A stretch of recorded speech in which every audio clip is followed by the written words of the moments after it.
Perkenalkan, kami dari kelompok 1. Di sini kami akan mempresentasikan materi kami tentang kasus pelanggaran HAM di Indonesia dengan saya sendiri, Alinda Lae. Saya Elrita Kanamai. Saya Yana Banamtuan. Saya Etrita Baratano. Saya Putri Neno. Dan selamat menyaksikan.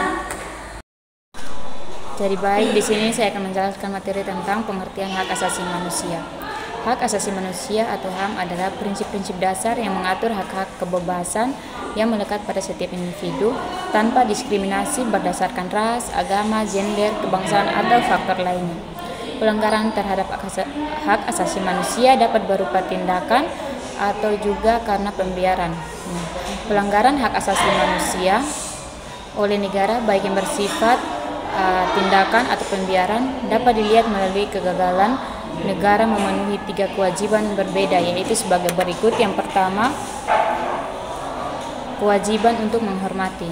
Nah, kewajiban ini menuntut negara, organ dan aparat negara untuk tidak bertindak apapun yang melanggar integritas individu atau kelompok atau pelanggaran pada kebebasan mereka seperti pembunuhan di luar hukum,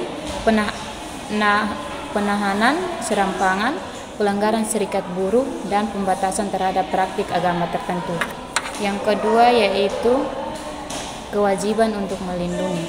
Nah, kewajiban negara dan aparatnya untuk melakukan tindakan yang memadai guna melindungi pelanggaran hak-hak individu atau kelompok, termasuk pencegahan atau pelanggaran atas penikmat kebebasan mereka. Contohnya, jenis pelanggaran ini adalah tindakan dalam bentuk kegagalan untuk bertindak ketika sesuatu kelompok etnis tertentu menyerang kelompok etnis tertentu lainnya. Yang kedua itu kegagalan untuk memaksa perusahaan untuk membayar upah yang tepat, dan kewajiban yang terakhir yaitu kewajiban untuk memenuhi. Nah, kewajiban negara untuk melakukan tindakan yang memadai guna menjamin setiap orang di dalam peluang yurisdiksinya untuk memberikan kepuasan kepada mereka yang memerlukan, yang telah dikenal di dalam instrumen hak asasi dan tidak dapat dipenuhi oleh upaya pribadi. Contoh jenis ini adalah tindakan seperti kegagalan untuk memenuhi setiap sistem perawatan kesehatan dasar dan kegagalan untuk mengimplementasikan satu sistem pendidikan gratis pada tingkat primer.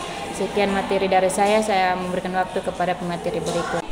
Baik, selanjutnya ada istilah pelanggaran hak asasi manusia berat merujuk pada 2 konsep utama, yaitu yang pertama ada pelanggaran terhadap asas non-derogable atau pelanggaran terhadap isu kogens yang dilakukan negara atau aparat terhadap warganya.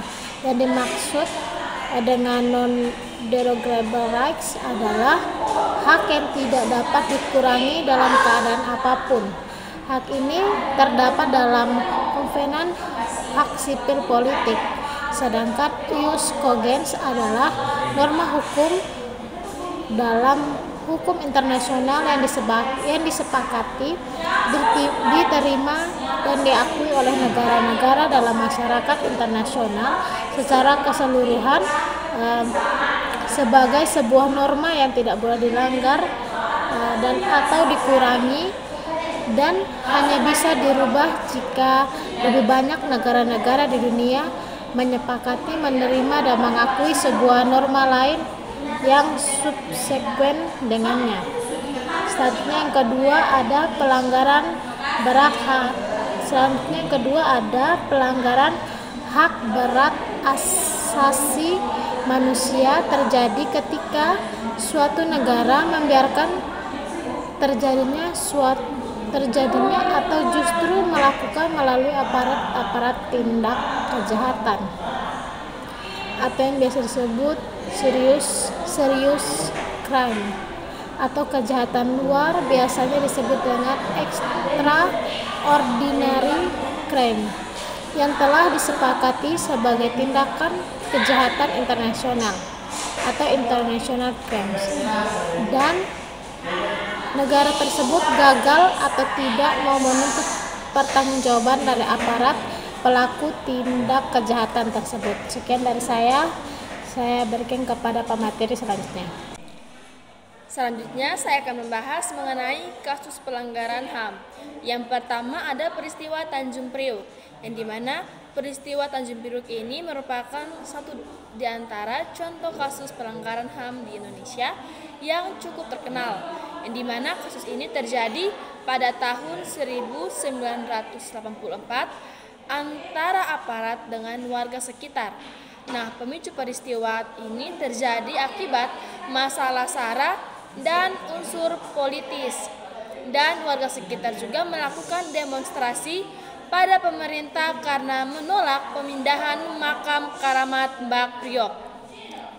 Kemudian kedua ada peristiwa Aceh yang terjadi pada tahun 1990 sampai 1998, yang dimana ketika daerah operasi militer atau DOM diberlakukan di Aceh.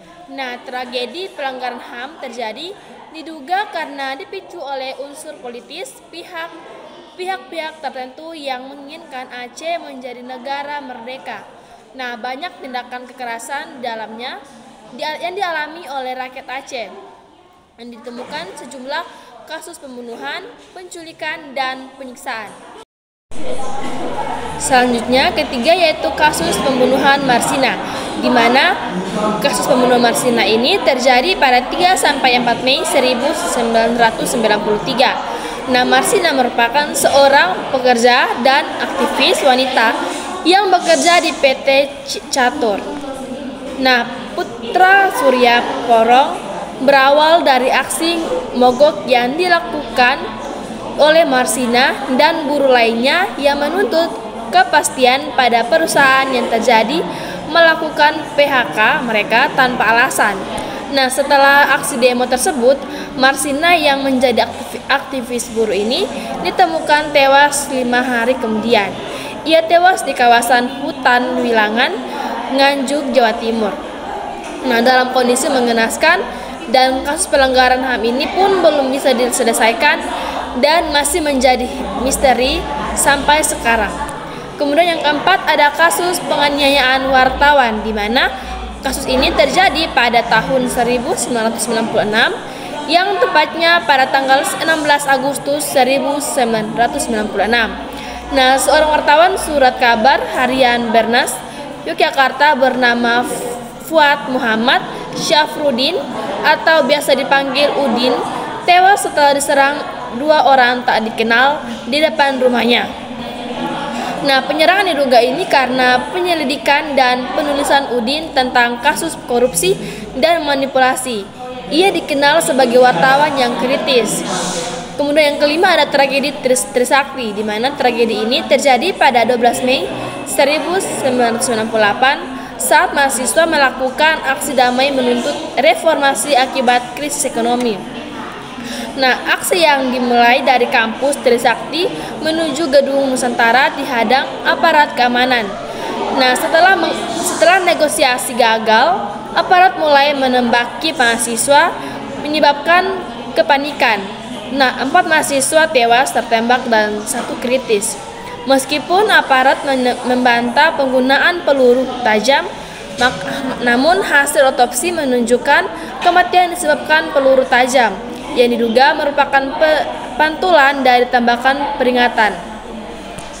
Kemudian keenam ada tragedi Semanggi 1 dan 2, di mana pada masa Orde Baru Indonesia mengalami kerusuhan besar yang meluas ke berbagai wilayah dan menimbulkan korban jiwa. Nah, kerusuhan ini dipicu oleh ketidakpuasan masyarakat terhadap pemerintah yang gagal mengatasi krisis ekonomi dan keuangan, serta penolakan terhadap RUU Penanggulangan Keadaan Bahaya atau PKB yang dikhawatirkan dapat memicu tindakan militer.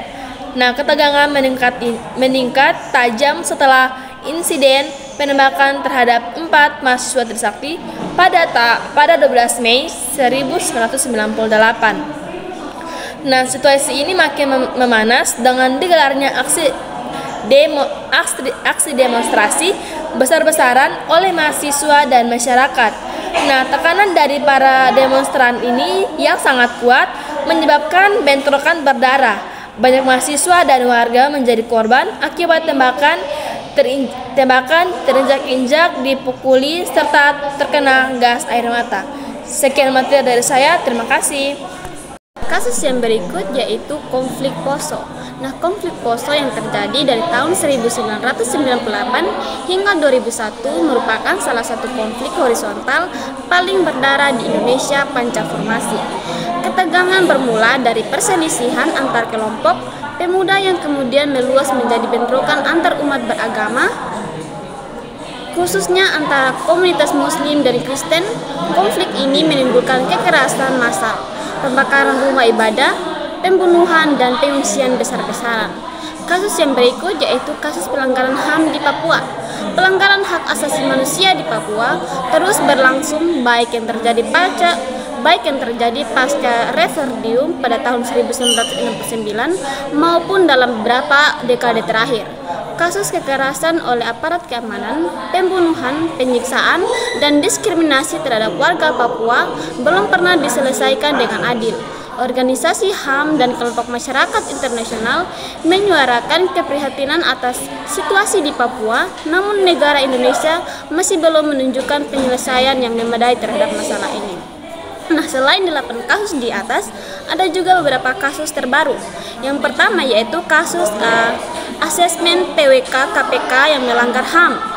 Kasus pelanggaran HAM terbaru berkaitan dengan alih status pegawai Komisi Pemberantasan Korupsi atau KPK yang penyelidikannya dilakukan oleh Komnas HAM berdasarkan laporan masyarakat. Untuk memastikan kebenaran, Komnas HAM menerapkan metode kronologis yang ketat guna memperoleh hasil yang faktual dan akurat. Hal ini disampaikan oleh Komnas HAM pada tahun 2021. Dari sini, Komnas HAM menemukan 11 dugaan pelanggaran HAM dalam pelaksanaan tes wawasan kebangsaan atau TWK yang mencakup pelanggaran terhadap hak atas keadilan dan kepastian hukum, hak perempuan, hak untuk bebas dari diskriminasi, hak kebebasan beragama, hak atas pekerjaan, rasa aman, hak atas informasi privasi, hak berkumpul dan berserikat, partisipasi dalam pemerintah, serta kebebasan berpendapat.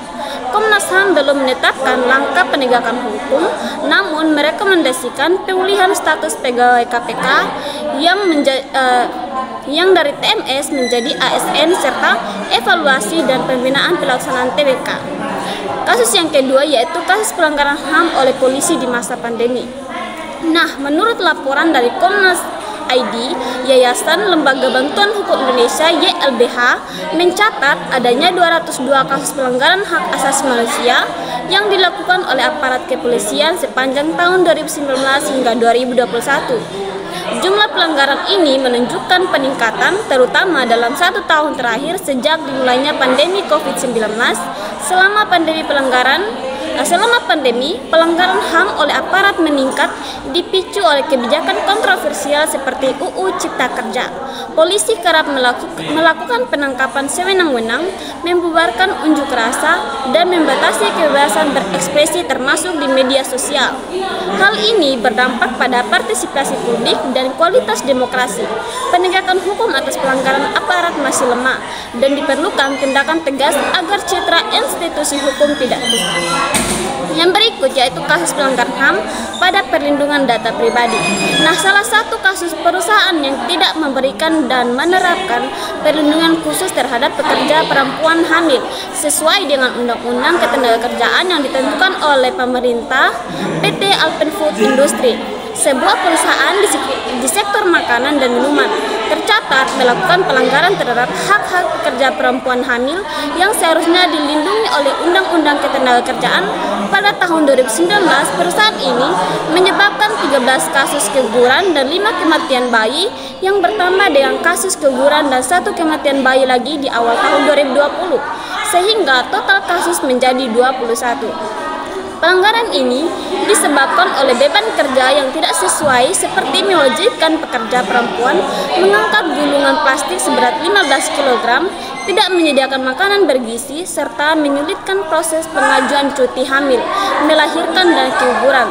Nah, tekanan fisik dan mental ini menyebabkan banyak pekerja mengalami stres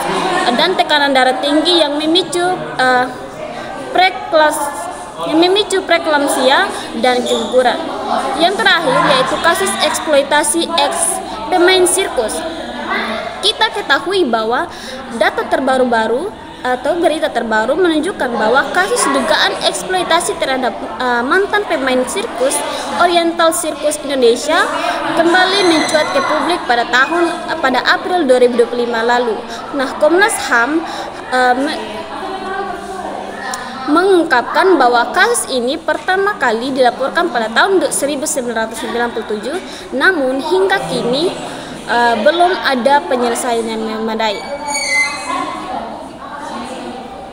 Untuk itu, berdasarkan kasus-kasus yang kami sebutkan, diharapkan terdapat mekanisme yang memadai dari pemerintah dalam menyelesaikan kasus pelanggaran HAM berat yang ada di Indonesia. Baik, selanjutnya kepada pemateri berikut saya persilakan. Baik, yang terakhir di sini saya akan menjelaskan terkait dengan mekanisme penyelesaian kasus pelanggaran HAM berat di Indonesia. Untuk penyelesaian kasus pelanggaran HAM berat di Indonesia dapat diselesaikan melalui 3 mekanisme. Yang pertama adalah penyelesaian melalui pengadilan HAM. Penyelesaian kasus pelanggaran HAM berat di Indonesia dilakukan melalui pengadilan HAM sesuai dengan Undang-Undang Nomor 26 Tahun 2000 tentang Pengadilan HAM. Pengadilan HAM adalah pengadilan khusus yang menangani kasus kejahatan genosida dan kejahatan terhadap kemanusiaan. Prosesnya dimulai dari penyelidikan oleh Komnas HAM, dilanjutkan penyidikan oleh Kejaksaan Agung, penuntutan, dan akhirnya persidangan di pengadilan HAM yang berada di lingkungan peradilan umum di kota-kota tertentu seperti Jakarta, Surabaya, Medan, dan Makassar. Majelis hakim di pengadilan ini terdiri dari 2 hakim karir dan 3 hakim ad hoc. Kedua adalah penyelesaian melalui pengadilan nasional. Selain pengadilan HAM khusus, kasus pelanggaran HAM berat juga dapat diselesaikan melalui pengadilan nasional. Mekanisme ini berlaku terutama untuk kasus-kasus yang terjadi sebelum diundangkannya Undang-Undang Nomor 26 Tahun 2000 di mana dapat dibentuk pengadilan HAM ad hoc atau usul DPR dan keputusan Presiden. Prosesnya melibatkan penyelidikan oleh Komnas HAM, penyidikan oleh Kejaksaan Agung, rekomendasi DPR, dan pembentukan pengadilan ad hoc oleh Presiden untuk kasus tertentu, seperti yang pernah terjadi pada kasus Timur Timur dan Tanjung Priuk. Dan yang ketiga adalah penyelesaian melalui pengadilan internasional. Jika mekanisme nasional tidak dapat memberikan keadilan atau tidak berjalan efektif, kasus pelanggaran HAM berat dapat dibawa ke pengadilan internasional. Pengadilan internasional seperti International Criminal Court atau ICC atau pengadilan ad hoc internasional, misal ICTY untuk Yugoslavia, ICTR untuk Rwanda, memiliki yurisdiksi untuk mengadili kejahatan genosida dan kejahatan terhadap kemanusiaan yang diakui sebagai pelanggaran HAM berat oleh masyarakat internasional. Hukum internasional mewajibkan negara untuk menghukum pelaku pelanggaran HAM berat dan tidak mengenal danuwarsa untuk tindak pidana ini. Jadi kesimpulannya, terdapat 3 mekanisme utama penyelesaian kasus pelanggaran HAM berat di Indonesia, yaitu melalui pengadilan HAM khusus di Indonesia, melalui pengadilan nasional atau ad hoc untuk kasus tertentu, dan melalui pengadilan internasional jika mekanisme nasional tidak memadai. Untuk itu, sekian materi dari saya yang bisa saya sampaikan.